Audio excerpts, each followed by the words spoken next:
What's going on, guys? Today is Friday, November the 30th, and as always, Fridays are awesome. Last day of No Shave November. We'll have to see. Maybe I can talk Amy into allowing me to keep this beard, but I wouldn't bet on it. But I hope that you've had an awesome week. I know that you probably got some big plans for the weekend, but I just want to talk to you today. You know, I deal with a lot of kids. I deal with a lot of problems. I deal with a lot of people. And in my conversations with people, oftentimes they have situations or problems that come up, and 99 times out of 100, the problems are self-inflicted, which means they simply made a bad decision. And you know, if there's one thing that I've learned and one thing that I truly believe, life is about the decisions you make. For every decision you make, there's going to be a consequence. That consequence is either going to be a good consequence or it's going to be a bad consequence based on whether or not your decision was right. And if you make good decisions, you always have good consequences. And I'm just going to tell you, one of the toughest things to learn is to make good decisions. When you start making good decisions, everything else tends to fall into place. And that's why you see up here, one of the things I've taught the kids in my class, I've ended my class every day, and I tell them, if you have to think about it, it's wrong. If you have to spend a second as to, man, should I do this or not? Well, I don't know. Chances are that's going to be a bad decision, and I promise you a bad consequence is going to follow. But as I walked around, I went into a teacher's room yesterday, and up on the board or up in front of the class, there was a list, a 25-item list of the things that the kids couldn't do. Don't talk without raising your hand. Don't get up without permission. Don't throw away your trash. Don't sharpen your pencil. Don't talk when I talk. 25 things. And, you know, I think that's just too much. When I was a coach and when I was still teaching a full load, I simply had two rules for all of my teams and all of my classes.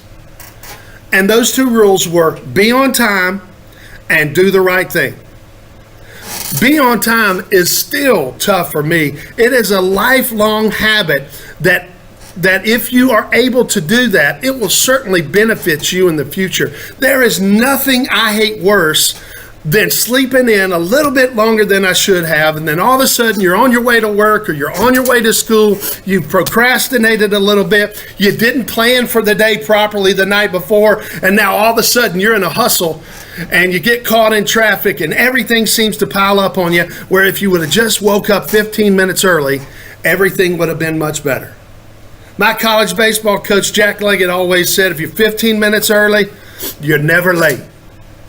So be on time. Man, that is such an important life lesson for kids as they go through school and become adults.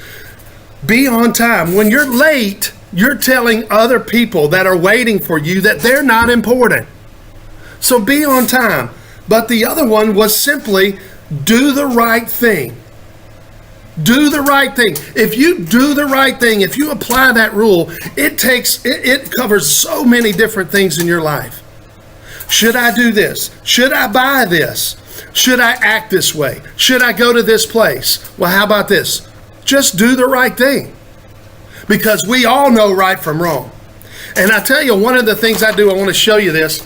I have a piece of paper in my office, and you'll see that there's just a line drawn across the center of the page. And of course, I've got this landscape. Well, the line represents do the right thing. And so when I have a kid come in my office and he's done something wrong in class or he's made a bad decision, I'll simply take this piece of paper and I'll sit it in front of him, and then I hand him a pen. And I ask him, I say, hey, listen, I want you to mark on this sheet. Would the decision you made fall above the line or below the line? And it's simply that easy. If they mark below the line, it's a pretty easy conversation. And most of the time, because this is such a simple exercise, they're pretty honest and they're pretty eager to admit to it and put it behind them. But The decisions you make, are they above the line or are they below the line? Are you doing the right thing? Be on time. And so I hope that that's just something that's really helped me along the way. Be on time, do the right thing, and as always, the best is yet to come. You guys are awesome. I love you. And if you would, share this so that more people can see it. Maybe we can help someone else. All right? Have a great weekend. Go Wildcats!